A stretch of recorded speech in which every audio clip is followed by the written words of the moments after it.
Alright guys, I had to have my 2 cents on the Jets beat and this constant bashing of Zach Wilson because effectively I just don't think it's accurate, and there's a lot of pieces going out there that show a lack of football understanding and just a need and a craving for clicks. So I wanted to set the record straight and kind of give you my thoughts on all of it.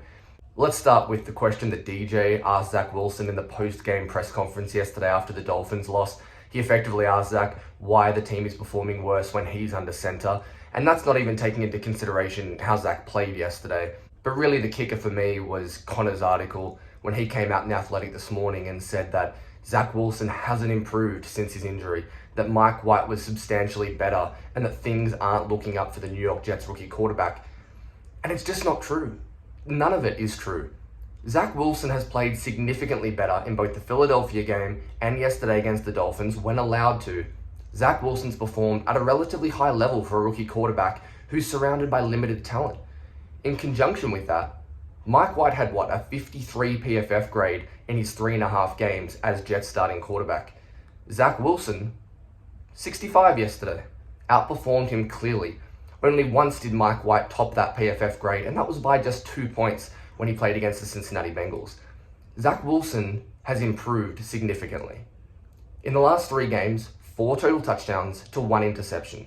When did Zach have a run like that other than the Tennessee game, where he strung together performances protecting the football, and he's also looked more accurate? I say that, the Saints game he wasn't, he was really poor in that game, but in 2 of those he was significantly better. His passer rating up over 75, up 13, 14 points to what you'd seen the rest of the season for Zach Wilson. The arrow is definitely pointing up, but the beat don't care. They don't care what's actually happening on the football field. Jets fans aren't angry because the beat aren't Jets fans. I don't care if they support the Giants or the Dolphins. I care that they properly represent what's happening on the football field. So let's talk a little more specifically about Zach's performance yesterday against the Dolphins, because he's been criticized by everyone. Samini, DJ, Connor, saying that he didn't play well yesterday. I completely disagree. When Zach Wilson was afforded the opportunity to stand in the pocket and play the quarterback position in the first half, I actually think he was really great. He had an adjusted completion percentage of 79%.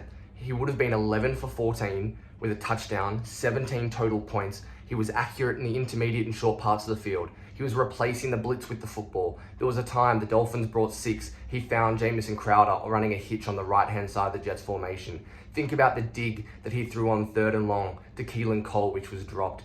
He looked significantly better. And that's not even talking about the out-of-structure stuff. The run on 3rd down, it was 3rd and medium, and the Jets blow another protection. He manages to scramble, make 3 or 4 guys miss, it's a first down. The double pass where he couldn't get a grip on the football, but he evades 2 defenders and then finds Ryan Griffin for the big play. In the first half, when the Jets were just adequate in pass protection and getting open from their receivers, Zach Wilson, I think he shone. I thought he played a really clean, crisp half of football, and the Jets were leading accordingly.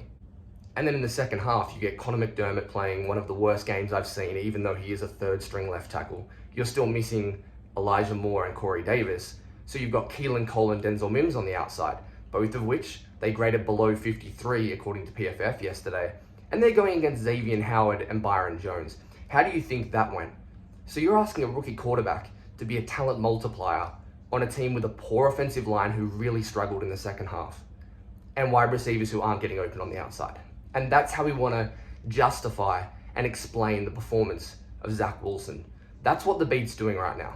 It's not right, it's not factual, and they're trying to push their narrative. The God's honest truth is that the New York Jets beat is more worried about who's fat, if it's Muhammad Wilkerson, Le'Veon Bell, Mekhi Becton, than they are learning about their craft and what they're writing about. Zach Wilson is improving. It's not where we wanted it to be, it's not what we hoped, but the arrow's pointing up.